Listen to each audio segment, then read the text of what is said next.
round the back? I haven't been to the toilet.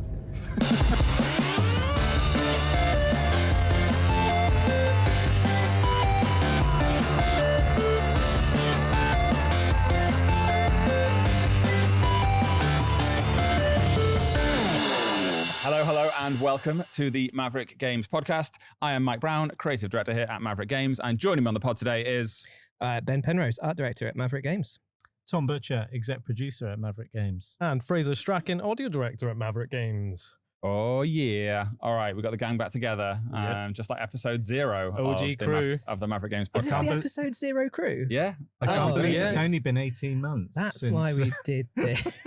We know what we're doing because now. we're a monthly podcast at that time. It's been more than 18 months. Well, yeah. 3.5 years. 3.5 years. Yeah. Oh, Yes. someone's going to go back and do a little horrible comparison, aren't they, with what we looked like then and now. Oh, Yeah. oh. All right, so we are recording this on June the 3rd. This is Wednesday, June the 3rd. So yesterday we revealed Clutch to the world. Whoop, whoop. But yeah. Woo!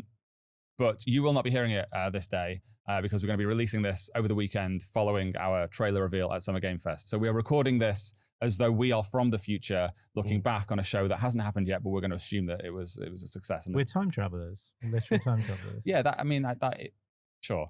It went really well, highlight of the show. So let's begin. I mean, it's going to be a highlight show, isn't it? We can, Fingers crossed, yeah. Yeah. Anyway, so yesterday we revealed the game. That was fun, wasn't it? It was intense, wasn't it? Amazing. I Yeah. just like the combination of 3.5 years. of And effort. 10 days of live streaming this majestic vehicle that we are now calling a home. I think it was the most memorable reveal I've ever done of a game, purely because we had not just the anxiety of like getting something out there into the world, but also all of us were trying to like align the live stream, make sure we're in the right places, like make sure that There were so the tech many was moving working, parts. so There were many moving parts. I mean, it was absurdly complex, and there were many Yeah. elements to it that I intentionally chose just honestly because they're more complex. Even down to the way that we like captured that video with. You may have noticed if you go back and watch the reveal video, which we'll actually play in a sec, I guess. I'm walking backwards for almost all of it, which just is on a filming level makes everything that much more complicated because obviously you can't see. We backwards. didn't clear a path either. No, it was like we The bit when you practiced it. when but it you was, got upstairs and there's you're about to go past Y's desk and there's the wheel behind, and I was like, oh my god, please don't trip over on the wheel. Oh, and our floors are famously always like littered in various bits and bobs. Oh, there's a toothbrush on the floor, wasn't there? There is a toothbrush on the floor today. Have we found out whose that is yet? No. picture of the toothbrush on screen now. Thank you very much. There you go. That was a real thing that we've encountered today. I have experienced worse things on the floor of an office than a toothbrush. It's more. This is very mysterious, but not as disgusting as other. Whoever other it was that examples. left the post-it that said the tooth is out there is well done, by the way. I don't dropped know a who whole it was. pot of Szechuan chicken on the floor of playgrounds officers on the carpet. Yeah, Is that the first time you've admitted it? I guess so. Outside of the office, yeah. Well, Gav certainly didn't know. Can I tell one of my favourite Well, you continue stories? to work there, so that confirms that Gav didn't know. Can I tell one of my favourite stories? I've dropped things on the floor. It's a good do. one. Please. So I actually can't remember their name now. There was somebody that worked with us at Playground as a rendering engineer at some point, and I saw them once take they went up to the vending machine to get a Diet Coke, and they took it out. I was And there. For were you this. there? And they opened it and it like sprayed all over their face. It had always been shook up or something. So they dropped it in surprise, hits the floor, just goes It's off all spinning over the around, place. isn't it? Yeah. And I'm seeing all this thinking, oh dear, that's going to be a job to clean up. And this person just went, "Ooh," and just walked off, just left it. Can't name the person. I had Name the person. I had the exact same thing with someone who I'm not going to name, who did that intentionally with a protein shake. So you know how the protein shakes have They're like, not fizzy. yeah, I know, right? But it's all milky and it's like full of stuff. You know how they have the little balls inside and you have to shake it up to mix all the stuff up. They were making it in the kitchen. They put all the stuff in, forgot to put the top on it, went to go and shake it and covered themselves entirely in milk. I just happened to walk into the kitchen and just went, that was funny, wasn't it? They were so mortified. Like they a milky podium celebration. They just dropped it on the floor and walked out and left it to the went downstairs, handed in their notice, and just went home. It's just like, I cannot overcome the shame of this moment. That's me done now. Anyway, yeah, we revealed the game. I guess if you didn't see that yesterday, then we'll play it for you now. So play the video.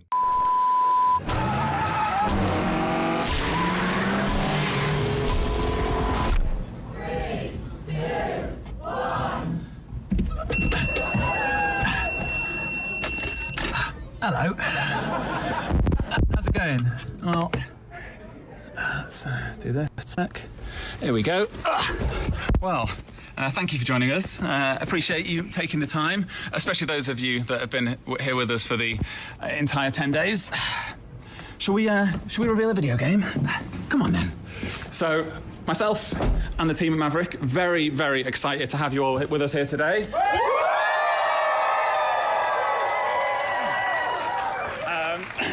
So, really appreciate you taking the time. Thank you. I know you've all got a busy schedule. You've probably taken the time out of playing James Bond First Light or even Forza Horizon 6. So we do really appreciate you taking a moment to join us. So thank you very, very much for that. Anyway, I guess we should get into this. So, and let's try and keep this a little bit professional. So let's switch over. Hey, we've spent the last 3.5 years cooking something pretty cool. Something that I think you're going to really like. This is a game about the love of driving, about the connection between car and driver, and the raw thrill of speed. Welcome to Clutch.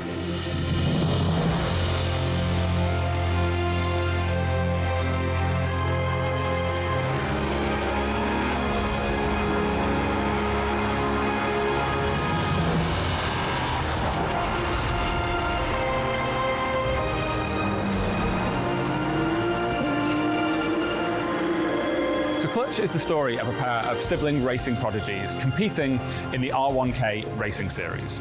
The R1K is a prestigious and historic series that's been the proving ground of the world's best drivers for 100 years.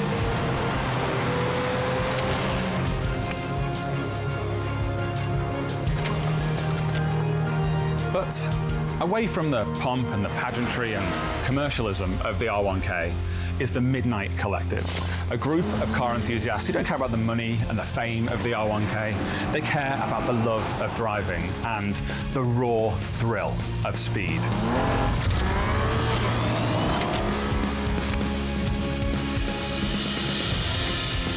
So on this project, we've really had the benefit of time. It's actually the longest development of any game I've ever worked on, and that's allowed us to make some big investments that I know you're going to really appreciate. Using our custom version of Unreal Engine 5, we've been able to achieve a level of detail and accuracy never before seen in in-game car models. Every exterior curve, every fleck of paint, every interior stitch, every groove of tyre wear recreated perfectly. And on older cars, there'll be signs of wear, signs of love, signs that the cars have actually been driven, been on an adventure.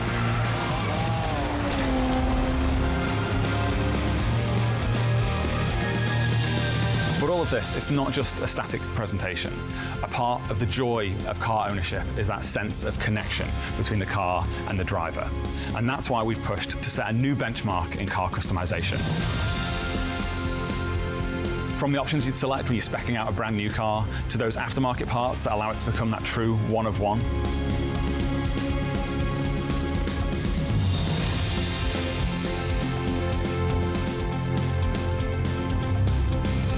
To those little human details that make it really feel like it's your car. Things like the coffee cup you were meaning to throw away, those parking tickets and receipts strewn across the dashboard, that hoodie you've slung on the passenger seat, the fluffy dice hanging from the rearview mirror. We haven't made fluffy dice. We haven't made fluffy dice. Okay, all right. Well, we haven't made fluffy dice, but we will make fluffy dice. And anything else you want to see, just let us know and we can add that as well.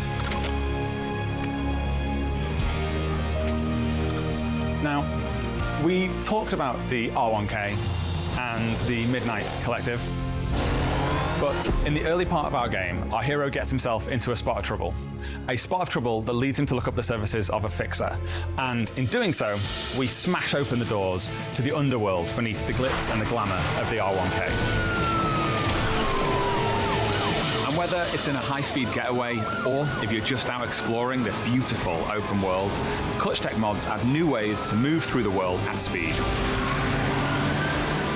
And if you want to see some more of Clutch, check out our channel for the Clutch trailer, which reveals the location the game is set in, as well as the stars of our cast. But for now, check all our channels, follow us everywhere. I love you all. See you next time. Goodbye.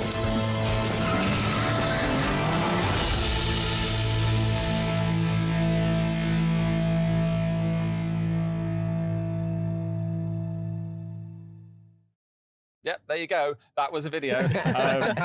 What a great video! That was a great video. I mean, it's really good, isn't it? It's I mean, really it turned out very well. It did turn out great. Obviously, there was an effort to have it feel, I guess, less corpo, try and feel quite authentic in the way that we presented ourselves.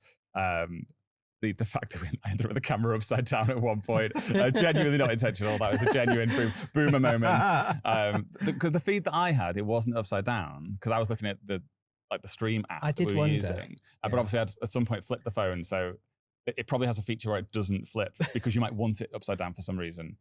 I don't know. Anyway, yeah, very, very, very funny. Proper like grandma energy. Yeah. I think for me it was more the bit where you turned it vertical, and actually I think that really makes it. Like, your face is just completely sideways. Yeah. I mean, until you said that, I think everybody thought it was an intentional gag. Yeah, I know. I know. Well, I've confirmed now that that was actually Cat's out of the bag. Yep. I mean, the whole thing. Well, yeah, warts and all.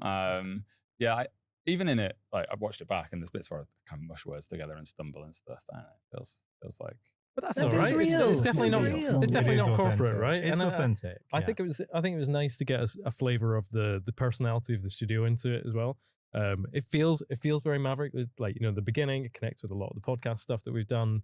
Even the joke that we had in the middle with Y is like, I still laugh at that every time I see it.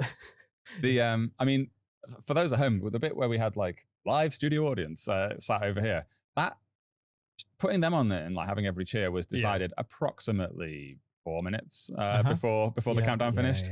That was like very much not rehearsed or prepped. It was just like, that would be cool. That'll be cool. Yeah. Let's get everyone to cheer. I mean, rehearsing and prepping is not really our style, is it? No. But I was actually in a review about, I don't know, 2 minutes before it was all going to happen. And I was just thinking, in another life, in another place, this would have had like 2 hours worth of build up and prep. And yet there we were in a review and then going, oh, we've got to do that thing in 2 minutes. Let's get out. Remember that 10-day countdown we did? It's just about to run out. Well, when a teacher gives you homework and says it's due in 10 days, you're not touching it until day 9.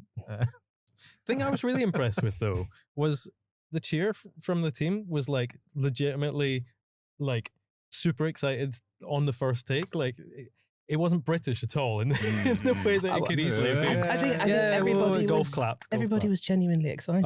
I mean, I was sat a little way over there watching Mike on the thing, watching the countdown stuff.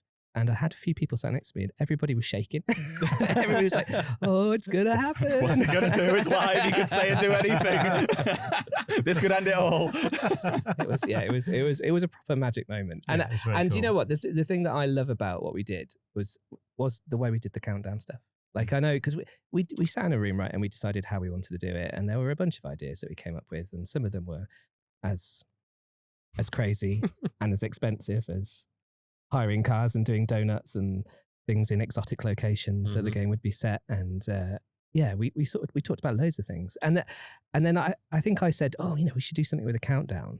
And then I left the room for a bit and I came back a couple of hours later and then you guys had concocted this version of a countdown, including like a multiplier stuff. And I was just like, well, this is not where I expected it to go, but this is really cool. And here we are. Yeah. Now in the multiplayer. And now it all makes sense. And now after the fact, when it was successful, it feels genius. I'm not going to lie. Like when it first went live and there was about 50 people watching it, and I'm pretty sure all of them were Mavericks upstairs going like, it's working. It was honestly, it was a great moment when the view count was higher than the number of people who work here. Yes. I had it on my laptop, just running a lot of the time, even at home. The amount of people that would be like, "This is really cool. What is it?" Why are you doing it? Just cause. There was that article. I'd actually like did have plans to like tease and reveal, and like we did that. We was trying to do the what 3 words tease and stuff. But at the same time, other people who work here kind of just were going a bit rogue and just A bit Maverick, you could say. Like, why is there a picture of Shaka here? Like, What does it say? it's from the Mav 1K documentary, but it says, "I'm currently at the back of Daniel's car." Yeah. He looks like he's in the back of Daniel's car. if you're watching the live, Shaka's a lighting artist who works here, by the way. If you're watching our live stream, and meanwhile, I've put little clues out that if you strung them together would give you what 3 words locations of locations that are actually in the game, so that people in the Discord could piece that together. But you've got like red herring stuff like this, which is really not helping. Like there was a point at which the car was covered in fruit, and like, but my what 3 words thing, one of the words was bloody apple. And it's like, get the bloody fruit off the car. I genuinely thought that was some of the leftover fruit when it was on the back. When you did the 3 words thing. Yeah. When the spoiler arrived and Andy was unpacking it over there, and I was having lunch, and I was like, I see what you've done there, Andy. Spoiler, like the word spoil, like you're gonna link that in. No, we're just putting a spoiler on the multiplayer. Oh, okay. Cool. Just because that article that summed it up was the Top Gear one where it just said Maverick Games is live streaming a Fiat multiplier for 10 days for no apparent reason. Yeah, there was very little other My context. favourite bit of that detail, actually, sorry, in that article, was where they were saying people have been saying good morning and good night to the multiplier. That was a nice thing that came out. The thing that was fun about that was most of the people that do that were people that worked here. It did catch on. It did catch on. Yeah. And also, I would like to say, like, thanks to all the folk that were constantly on that chat. There was a solid crew of like regulars that were always chatting. It was and, nice. It was nice. Yeah. So we saw you guys, and thanks very much. As soon as very it much finished, appreciate it. I felt like a part of my daily routine was gone. Like I missed not having the live stream here now. Yeah, it was kind of fun. We did say that It was a bit, afterwards. when I We came down the thought about stairs and it was over, I was like, oh. Should we start another Should we turn one? it back on? Yeah. Yeah. You'll just never know when we're going to do a podcast next. We'll just turn off and start talking at some point. So I did actually, like, in between all the chaos, I squeezed in a little bit of a family holiday during half term, and I got to my destination just as you guys were pulling the multiplayer into the office. Oh my god! And What a day that was. So I What a was day. like, I'd landed, just got in. Kids had gone into the pool, and I had my iPad on the side watching you guys bring that into the office. I don't know whether anybody realised actually, but the ambient audio that we had over the top cut out for a minute, and we actually got live audio of people pulling it in, and just as somebody dropped an F-bomb. Could be worse. We do allow swearing on this channel, so that is okay. During that moment when the car was being brought inside, which I think was probably the most visually interesting part of the whole stream, we were upstairs on a call with both our PR team and our creative team. So we were looking at like some stuff for the website and things like that. And it was a serious business meeting, and I've got the team's call talking to those guys on there, and then the YouTube channel watching them bring it in. I'm just like this. He's on the call as well, and then and they're just like talking through like the text that's going to go on the website and stuff, and you go, I've got to go for a sec. And I see you get up and walk away from your desk. And then see you turn up on the YouTube. Watch like moves about the way this car as it's coming through. I think I sent you a message saying like, what the fuck are we doing? But it was it just culminated in this like amazing moment. I genuinely love the group of, I guess, 8 or 10 Mavericks that were trying to bring that car inside. Like went through all the trouble of prepping the car outside to get it on the trailer, to bring it around, to bring it through those double doors over there. And nobody moved anything out of the way inside the office. So come through the door, it's bloody rolling. Yeah, bloody hell, there's a car coming in here. that was what caused the F-bombs, actually. I'm pretty sure. Well, Yeah. worth it. Yeah, it was worth it. Strong Chuckle Brothers vibes. Actually, I think I even commented on the stream at the time. It felt like watching a moon landing. Yeah, I mean that's pretty epic. Yeah. I mean that's some of mankind's. Well, maybe it even is mankind's greatest ever achievement. Bringing this multiplayer inside the building rather than not landing on the moon. This is how Ben's going to segue into fake moon landings. Oh, is this why we're going to do conspiracy theory of the week? Conspiracy corner. Conspiracy of the week. Go on, Ben. Give us a conspiracy of the week.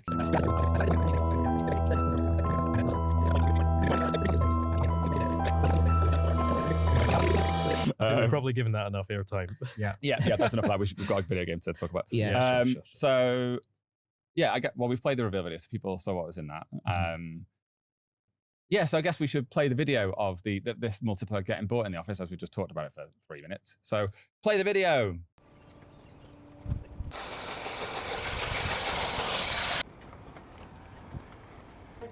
Yeah, I reckon the ramps will do that now. Yeah. We're going to have to push it. We're going to need some manpower.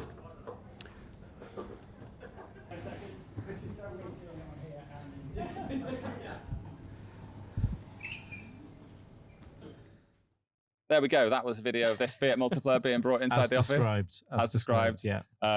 You can always rely on us to deliver non-false advertising as product is described. Let's talk about the 3 things that we showed in the thing, and then we'll do try this out. I think so. Yeah, Yeah. Okay. All right. So R1K. That's cool, isn't it? We've like invented and We've got a refresh now. okay, yeah. Hold that in front of the camera. Oh. yeah. I loved how the name Smells like Johnny Depp. actually ended up being probably the biggest giveaway about location. Like we intentionally tried to be really sort of, cryptic. Like, where could it be? And then we put the Riviera 1K thing in Well, there. And there's many Rivieras. as I've had this argument with Tom the other day, it's like It's an ongoing one, actually. It keeps coming up. Riviera, by the way, an Italian word. Yeah, yes, you get it can mean many Rivieras. places. And there are many Rivieras. Yeah. Like Tom was like, no, there's only one. I'm like, the previous game you worked on, Forza Horizon 5, had a big section called Riviera Maya.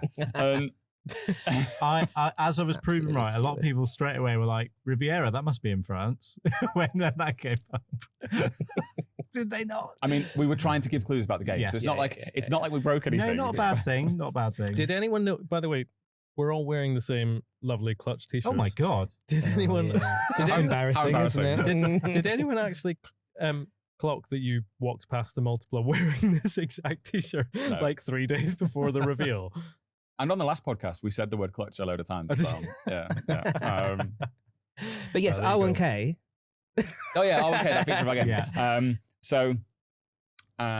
It's kind of the sporting institution that the whole kind of story of the game hinges off of. And in our rendering of the Riviera, it's kind of the most important cultural thing in the world, and everybody you meet like lives and breathes the Riviera 1K.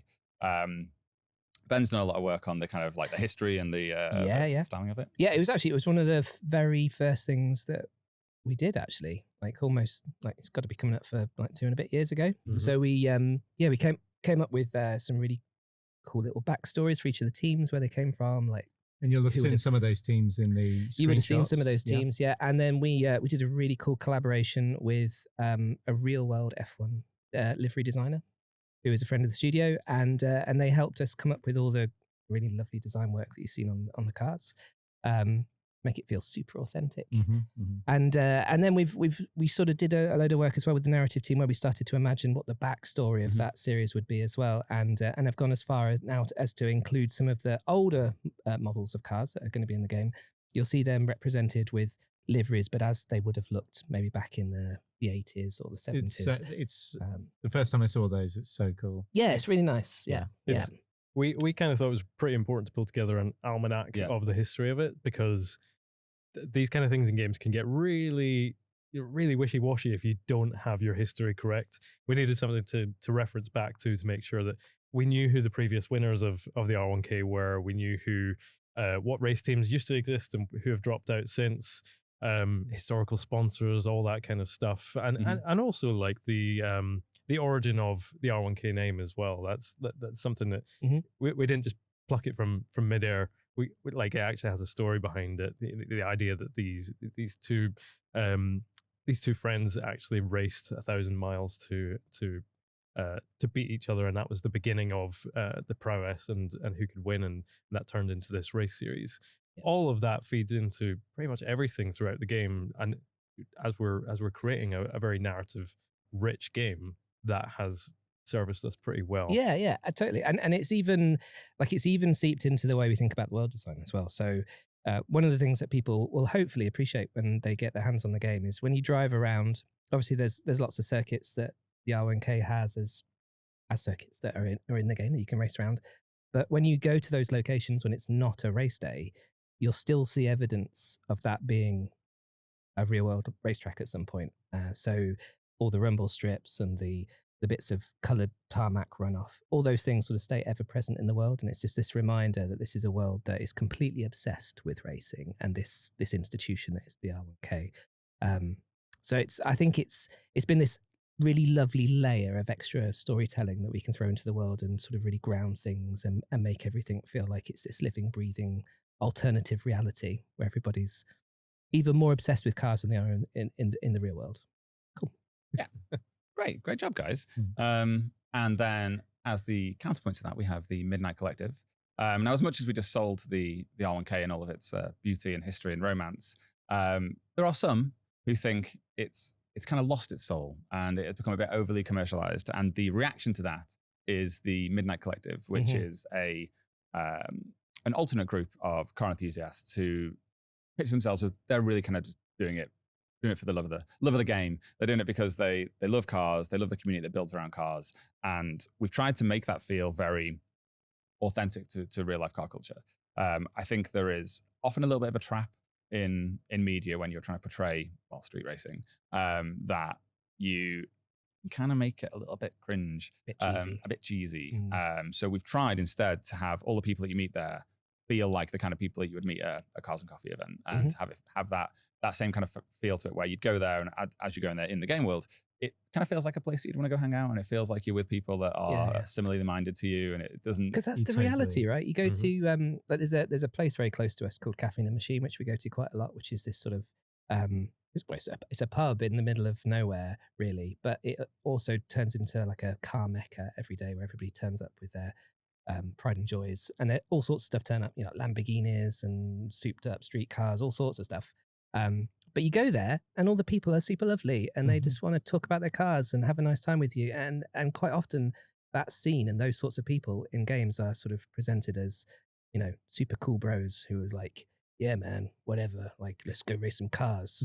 I love the smell of NOS in the morning. It's like, and it's not real. Slightly impenetrable as a culture as well. Like you turn whenever you experience that in the game, you just think, I'm not cool enough to turn up to this. And like, I feel like I would turn up and be like, yo, dog, how's it? I'm not quite sure how to do the handshake. Is that one of them or one of them? Do you do that one as well? Is it just fist bump? Oh God! I think one of the decisions we made quite early on was that it wasn't going to be an illegal like street race. It was very much allowed, and I think that actually contributes a lot to when games get it wrong in terms of like tonally feeling at odds with other aspects of the world or the narrative. Whereas I think not making it legal just instantly means it's a legitimate thing, and that it makes it a lot easier to tell the story of it not being a cringy thing. It feels authentic. Completely. I think there's two actually very good examples of that in our game. One, as you've just pointed out, we just declare that street racing isn't illegal. They're just allowed to do it. The police never turn up, and that then trickles through it all and allows it to exist in a space tonally that is distinct, I think, from what you're talking about. Where, but in a space based on real life, if you're going to be doing street racing on public roads with cars, then okay, well, you're instantly a criminal, and therefore you need to have the rest of the world behave that way, whereas our world doesn't. The other one as well is just really early on we just decided guns don't exist in our world, and that's just a thing that, well, the game never actually says it out loud. It's just you never ever see them. And I think that just makes for, again, much more interesting interactions between all of our characters, because you haven't got the quick answer to a solution, a problem that might be a gun. Yeah. But again, that leads to more interesting outcomes and more interesting gameplay options when you don't have to worry about the fact that, well, why didn't they just pull out a gun and like tons of stuff? It changes what the stakes are in the game, really, and actually it makes it slightly less predictable. It's and the thing I was going to say about the Midnight Collective compared to the R1K is it really supports a lot of the other stuff we've got in the game, like customization. Midnight Collective becomes all about self-expression. It becomes about turning up with the car that you wanted to create, that you wanted to race in. R1K is a lot more precise. It's a lot more sponsor based. It's a lot more corporate, I guess, in that sense. So it really allows you to kind of live both of those fantasies. And I think the fact that they are so contrasted to each other is the thing that's really nice, right? Because you get very different experiences. I think there are a number of other racing games out there, some of which we may have worked on in the past, where those two worlds they're actually more sort of pulled together. So you get like almost like a something that feels like a blend of the two. And I actually really like the fact that we've got something that feels very distinct from each other. From a gameplay perspective, they feel hugely different. Yeah, it's interesting. I guess we can provide that narrative because you've opened the door. We don't have to talk about that, but now that you've said it, we can do. Because that game does exist in a space where it can't do an R1K because Forza Motorsport exists. There are lines there which it mustn't cross because there's a sister title that occupies that space. And then at the other end, you've got what you would have had, Need for Speed. And so it kind of forced it to be in that channel in between, which then caused those things to blend together a little bit. Whereas we're not restricted by those things, which again allowed them to have that very distinct kind of presentation and feel, which I think we're very happy with. Yeah, it's super cool. Yeah, worth mentioning, I guess, on the Midnight Collective, because I don't think we said it in the other video. But you get points for performance and style as well as finishing position. So there is an expression element to the way that you drive in that as well. So it's not just turn up to express yourself through the car, but you can also express yourself in the race and therefore perform better out of it. So you can look forward to that when you get to play the game. I think we should jump onto the trailer. It's pretty good. Yeah, pretty good. mean, I am so happy with that trailer. Having worked on a bunch of trailers for a bunch of games over my career, this is the one that I am like. Yeah. Well, it's. Do you know? I actually said to somebody the other day. You almost never end up with an asset like that everybody's really happy with. No. There's usually always these couple of bits that people are like, oh God, I wish we had the time to go and fix that. I'm pretty sure almost everybody is 100% happy with every single shot in that trailer. Yeah. And I think the fact that we feel like that makes us it's so nice to have something that you can feel that proud about going out in front of people. I think in the normal case, you're never happy. You just run out of time. Exactly. And so it had to go out. But if you think on our timeline, and we've been open about this on the podcast, I think we mentioned it as early as maybe February. We actually had a version of the trailer a long time ago, and I joked that I might just upload it to our YouTube at any given moment. But that has allowed us to kind of iterate and polish it and try on different things and reach a point where last week when we had to send it over to a friend of the show, Jeff Keighley, we were just really happy with it, right? It was it was in a position that we were, I think, just feeling like it landed all its messaging. It made sense in and of itself. Every shot looked really beautiful. It's weird to be in a situation where we had a trailer and had watched it enough times to sort of go, is this the one that we want to go out with? And I think we all started to kind of go, I think we can do, I think we can one up this. Yeah. And it's the one that I think it's the proudest game dev moment I've ever had, seeing the camaraderie around the entire team, getting that to be perfect. Even like, as you say, like normally there's something, but I can't think of a single shot. I know the sound design team feels like it does them justice. We actually used a lot of in-game sounds in the trailer as well, which helps to kind of show how cinematic the in-game presentation of sound is and how well that translates. I know the narrative team are incredibly happy about how that translates, and actually it does really well show off the tone of the game as well. I think sometimes you watch a trailer and you wonder if it's kind of doing a bit of smoke and mirrors, or it's like presenting the game in a different way that actually, it's going to be something totally different when it actually comes out.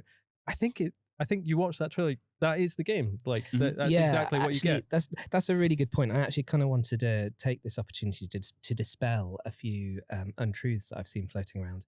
There are no real tricks that we're pulling in that trailer. That is running with the same lighting model. There's no we haven't turned on ray tracing and done a bunch of extra stuff. That is the tech that is running in the game when you play it. To the point actually where bit of inside baseball, some of the tools inside Unreal to render some of those scenes out, some of the tech that we have running as you're playing the game doesn't actually play ball with when you try to output a video. So there's some things that are turned off that we would have much preferred to have turned on. So I think I think people are going to be really pleasantly surprised that I think the stuff that they see in that trailer represents what you see So in the game. what you're saying is the game itself looks even better than the trailer. In some aspects, if you like, so I sit directly behind our lead rendering engineer, and he had quite a few moments where he was like, "Oh my god, I wish we could just use the version just straight from the game and not have to go through the process of rendering these out as videos." So I was like, "Well, unfortunately, we can't play the trailer in front of people. It needs to be a video." But yeah, that is completely true. I'm slightly confused, Ben, because we are recording this, and we've told people we're recording this on June the 3rd, where the trailer has not gone out yet. But you've seen the comments on the trailer already. Explain yourself. I was going to say the same thing. Do we need to go back to Conspiracy Corner? Sorry. Yeah, to be clear, I'm talking about the reveal trailer. Okay. Yeah, Go on. and well, it was the reveal trailer, and also some of the screenshots that we teased during the giant multiplayer event. They were stills that we'd taken from a bunch of the sequences that we'd filmed that made their way into various versions of both of those assets. Do you know what? On the reveal, we didn't have the in-engine. We did not. No, I don't think we did. Which is obviously is in the trailer, but it's true of the reveal. Yeah, I mean, honestly, that was given the amount of moving parts to try and pull that off bloody live. I think I will forgive us for not getting the correct text on the bottom of the screen. We're currently on the 3rd. We revealed yesterday. We are thrilled with the reveal there. I think it's safe to say that has exceeded our expectations in terms of reach and response. And as we sit here today, we've still got an absolute killer trailer that they haven't seen yet, but if you're watching this, no, you have seen it. You know it's bloody brilliant. So we're in a bit of a weird time zone where we know there's a really cool bit coming that you guys haven't seen yet. That by the time you're watching this, you will have seen.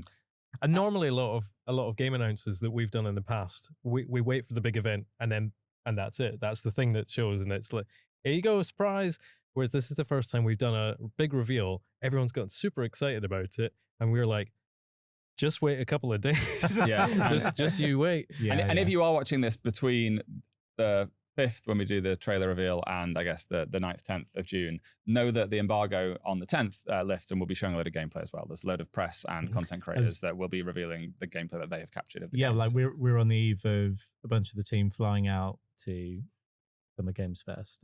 Ben and I are flying out first thing in the morning. We are, yeah, super excited about it. Have you packed it?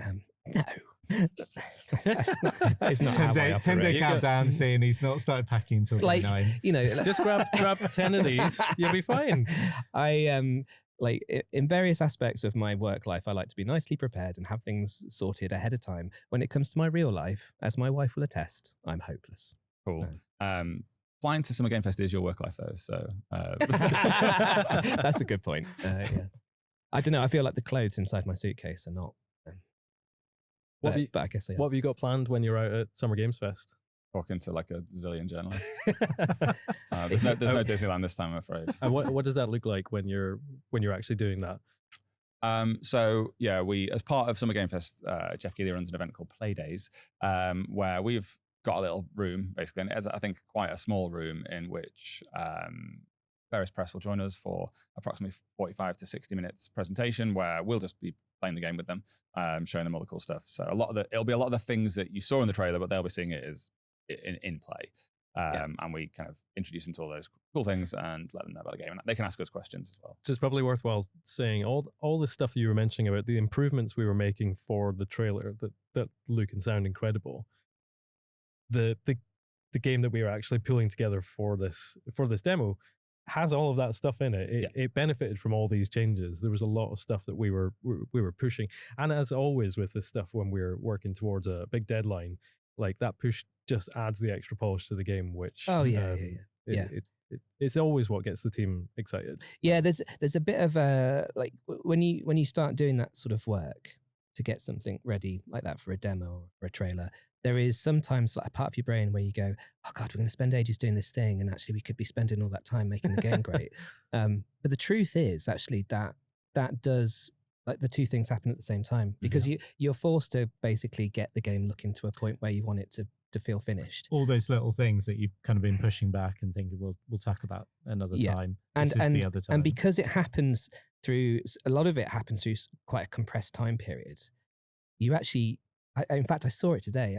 Just a few minutes before we started doing the recording for this, we had a TV set up over there where people were playing the build that we're about to ship off to LA with us. And I had a few people come down from the dev team playing it going, oh my God, the game looks great. And it's like, yeah, there you go. That's all that work that we did. Yeah. Good that they're surprised. So now that they've seen the trailer, a few things have now been revealed that were not revealed today, but they will be revealed when you're listening to this. The first of those is Monaco, which is the largest city in our map, and again, I think we are pretty proud of.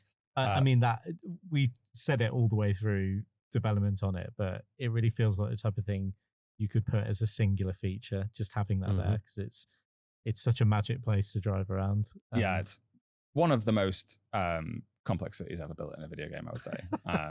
Or in the real world. Yeah, I mean, it's an incredibly complex place. It's so interesting. For those unfamiliar, because it is tiny, it's a microstate, it's incredibly dense. So it has a network of like tunnels and underground car parks beneath the city. Then it has your street level roads, and it has like elevated roads as well. And when you're building that on a level design level, it's suddenly super interesting, because you now think about, well, what if I could like traverse between these things? An overpass that in real life Monaco, you obviously would not exit. Here, you can. And like maybe you drop down onto a road that's below it. And as much as the real life Monaco is small by real life standards, in video game standards, it's pretty big. As a video game city, it is large. Our Monaco actually slightly larger than real life Monaco, just to make our lives even more difficult. But obviously famously very tight and dense city. So we've allowed the level designers a bit of freedom to add some space where it was needed. There's not many get out of jail free cards with it either, because it's such an iconic city that, like, you know, every turn and twist, everything's a landmark. Every single person knows the landmarks. From a level design point of view, to your point, it's just a really lovely place to improvise around as well. So like if you're being chased by somebody, or you know, you're hunting somebody down, like the fact you've got so many different ways of taking a particular path through that space. And it's not just, you know, we talked a lot about it at the point where we were, you know, pitching the game creatively to ourselves and to other people. But there's a big difference between, you know, your sort of standard city type environment where you know, set up with lots of grid light structures on the roads, lots of 90-degree angled corners. This is just like this, because they've tried to wrap it around that cliffside. I say try, they've wrapped it around the cliffside. They've done it well. It's just yeah, they've done a good job.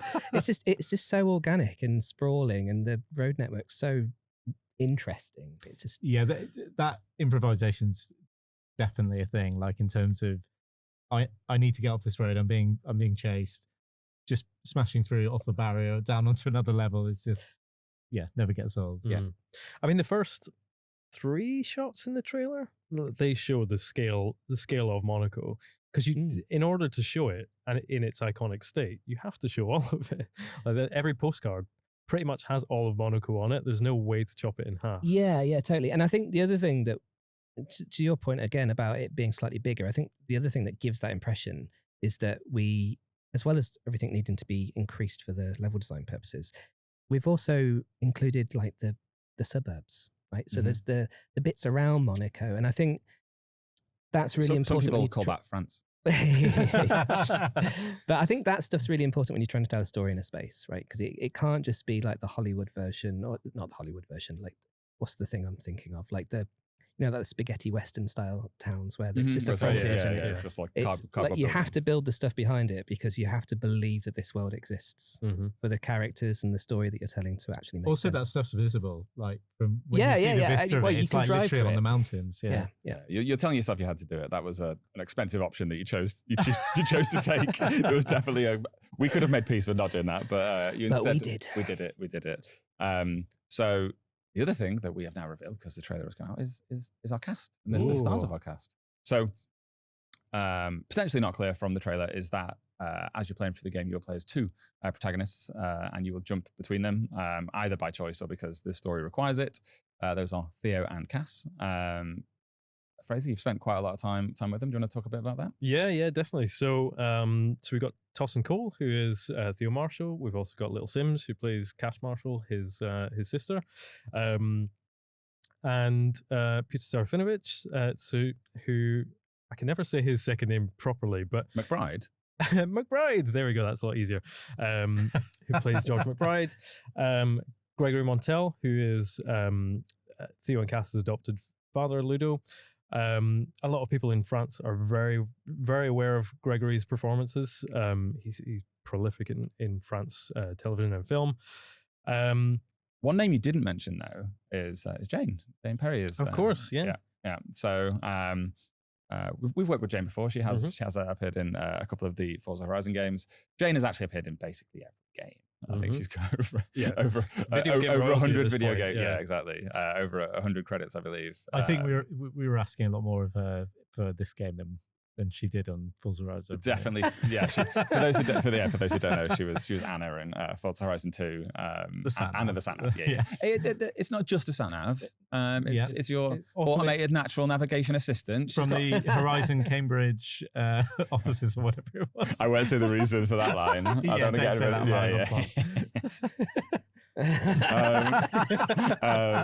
that was a very specific audience for that line, wasn't it?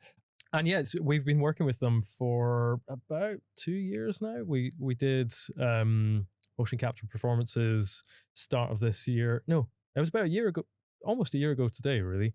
And that was about the course of 2 weeks that we filmed motion capture with them. We've also been doing voiceover sessions with them as well. So they've been coming into the booth and filming all the stuff that we need for these builds that we're shipping all over the place. And yeah, they've been great. They have dived into this game with 2 feet. Like I remember when you guys went down to London to do the table read with all the cast members, and I think that was the day where they all turned up and no one quite knew how it was going to go, and suddenly everyone went, "Oh, this is going to be good." Yeah, because we had a script that we were obviously happy with, a story that we believed in, and dialogue that we thought was cool, but the people reading that dialogue were us. And it was when we did that table read with the full cast, and you just like see the kind of the depth and sensitivity to the performance of like Little Sims, who is an astonishingly good actor, like astonishingly good. And like you just fall in love with her character. Yeah, like, she is breathtaking. Tossin and Sims are good friends in real life as well, and they've acted together previously, and they really did bring that to their performances. We didn't have to do too much to get them to elevate the words on the page into a really beautiful, believable relationship between these two characters. I mean, some of the scenes are like nothing I've ever really seen in a video game before. Like it's not what you're really going to expect from a story in a driving game with all of the action that surrounds it. They really do bring them and all the other cast a really nuanced emotional performance to which helps like just add so many layers to this game. Yeah, I think and I guess credit to Jamie, who's not on the pod today, but we'll have to get him on soon. His ability to make interesting and flawed characters is actually quite remarkable, because all of our characters are kind of a little bit like damaged and broken in like really interesting ways, which I think when you're creating these things, you can always feel bad and not do these things to your characters because it makes you feel bad. But I think he kind of forced us through that like, no, you need to don't be too kind to them. Let bad things happen to them. Let them have like flaws, which as an audience you're like, oh, why are you doing that, you idiot? But it makes like really interesting outcomes, and I think that they all within our script and our plot, they kind of always behave consistently. Sometimes they behave infuriatingly, but they behave in a way that makes sense for those characters and what they've been through. And yeah, the performances from, as I'll say it again, but from Tossin and Sims are just like, breathtaking at times. Jane is amazing. Jane is incredible. Yeah. Yeah, and you're right. We have asked a little more for her, a little more range from her than when she played Anna in Forza. But she plays the character of Emery Whitman in this game, the fixer that Theo goes to break into the world of crime. You're making it sound like he was trying to break into the world of crime. Accidentally. So we won't reveal full plot at this point, but Theo gets himself into a spot of trouble, which he kind of needs to get taken care of. That leads him to look up the services of a fixer. It was not an intent to, I want to do some crime. Get down the phone back. But unfortunately for Theo, Emery, whilst a fixer and is able to help him get out of the trouble that he's in, she is the kind of character that once she's done that, she now has leverage, and she will now intend to utilize that leverage to get in this case Theo to do what she wants, which is kind of the kicking off point for a lot of the kind of more high action moments in our game, which is the high speed getaways that you will take part in alongside Emery. We've done a lot of work here, I think, on a narrative side to try and keep Theo's morality in check, so that people can still feel like they are the hero of this story throughout all of it. And I think sometimes he does steal things. He does have to steal things, but he always steals things from people who bloody deserved it. Well, that was there was so many points throughout creating this where we were aware that you as a player are controlling these characters, and it always needs to be a decision that you would intentionally make, because I think one of the references we would always go back to is playing as Nathan Drake and shooting a bunch of people. Like, I think they canonically that was always weird. They canonically say like the bullets bounce off of people, and like, but there's definitely levels where he kills a lot of people. He kills a lot of people. And I was going to say the bullets didn't bounce off when I played it. You never miss. All over the place. Penrose never misses. But it does create that dissonance between you as a player trying to put yourself in the shoes of the character that you are playing.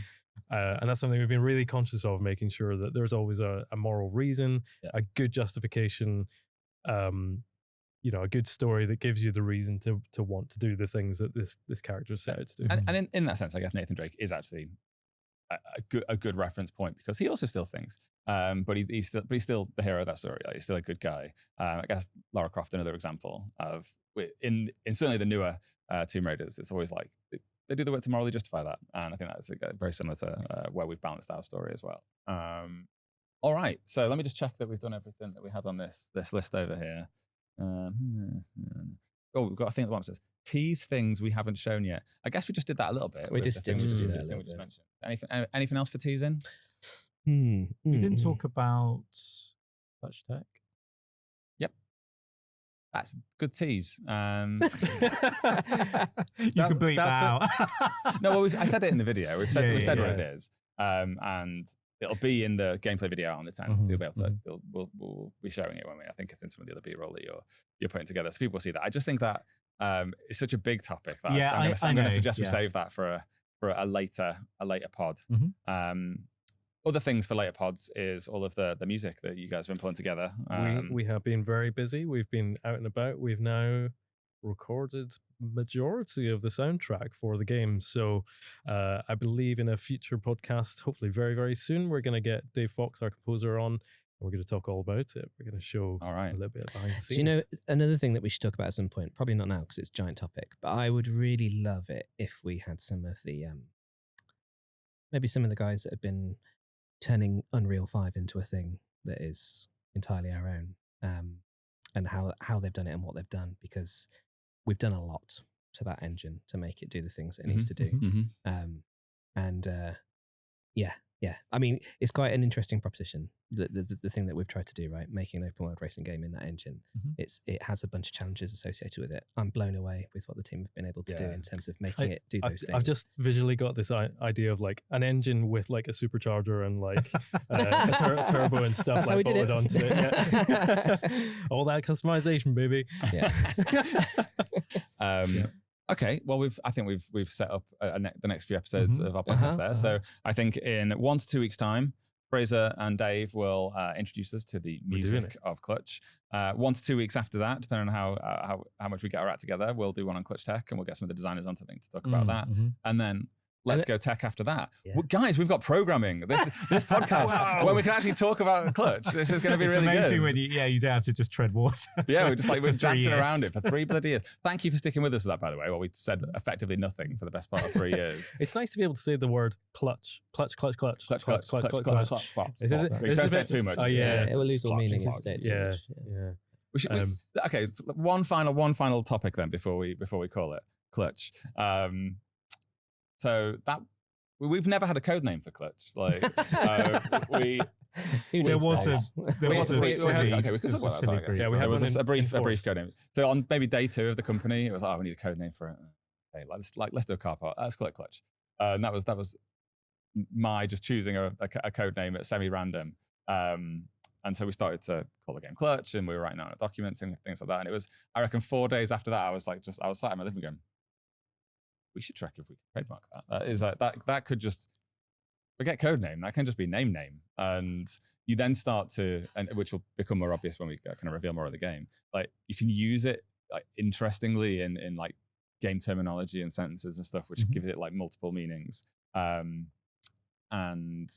yeah, I think it looks pretty cool. And then for most of the time that we've existed, we just didn't have a code name. If you're watching this and you're not in the games industry, that might not sound that weird, but the games industry is kind of obsessed with like code names and secrecy and like acting like it's the Government Secrets Act and things like that. If you're working in a big org, it has to be like approved. The code name has to be like checked that it's okay to use. I've always found them a bit ridiculous because when you work on a game long enough and everyone knows that code name, then that code name just, even if that makes its way out of the organization, people just know. And sometimes the code names are like the one for the first Hot Wheels expansion, which I won't say what it is, but you would know what it is if you. I know what the code name is, but well, the it was first a color. It was a color. Oh yeah, oh yeah. I don't know if that would necessarily reveal it, but maybe not. Yeah, but like the thing that I always think is silly about it is like you're right. There's like kind of goes right up the chain in the organization to approve that the organization is happy with the code name that you've selected. If one of your documents leaks, you're not going to be worried that it says Forza Horizon 6 on it. Like that is not going to be the thing that's you're upset about. It's going to be all the rest of the things in that document that are not code worded that are going to reveal all the secrets that you've just accidentally leaked. I always just thought it's a bit silly. So we didn't have a code name until that point that we did. Obviously, as you may well know, we spent a spell partnered with Amazon, which as a big org required there was a code name. It was a great code name. It was a very funny code name. Bezos. So, why have you just shouted that man's name? He might be watching. Hi, Jeff. Hi Jeff, thanks for the spot. Don't forget to subscribe. Yeah. Follow me back on Twitter. So we were partnered with Amazon. We'd been calling it Clutch, and they needed a code name. They couldn't just call the game Clutch. That was unacceptable. And so I was like, okay, what code name can we use?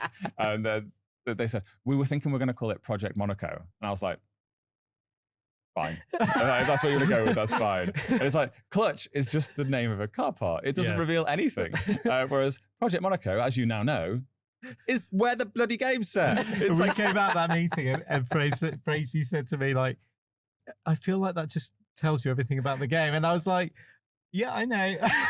Gareth pulled me to one side and he was like, Mike, just can I talk to you about something? Yeah. It was a very Gareth way of doing it. It's just like, he goes, I just a bit worried because it's like that code name, if it was to leak, wouldn't it reveal something? Like, yep. Yeah, it would. That is exactly how he would have worded it as well. yes, it would go. If that was to leak, it is going to reveal something. But they wanted the code name. That's what they've gone with. We will use it. And then once we parted ways with Amazon, we binned it and went back to calling it Clutch. So yeah, that's the name of the game and the brief code name, which was Project It's so Monaco. awkward that I would end up like acronyming it. So I'd do like PM. Like if I was emailing someone, like the because I didn't want to write. I didn't want to write Project Monaco, and even in emails, actually, kind of a key thing with a code name. it can't be long. And Exactly, it needs to be like type. it needs to be like exactly. It wants to be kind of short, ideally one word, not a pain in the ass to type. And you can't misspell it easily. Or you can just do what we do and don't use a code name because they're silly and it doesn't really matter. And guess what the code name is going to be for the next game? Clutch 2.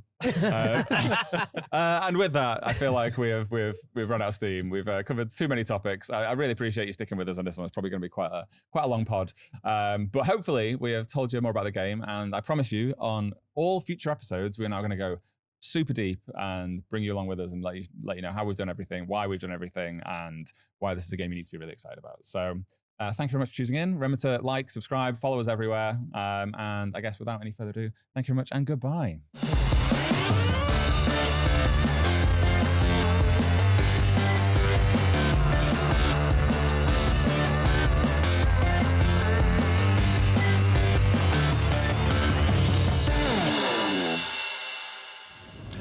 All right, continuing the podcast ritual, all new guests on the pod are going to sign the multiplier.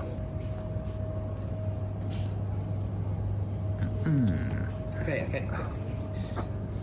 You trying to There's big pressure on the art director now. What's he going to do? Is he I was going to do my signature. Is he going to muck up a cig? Go on. Oh, that was very satisfying though. He did that, didn't you see that?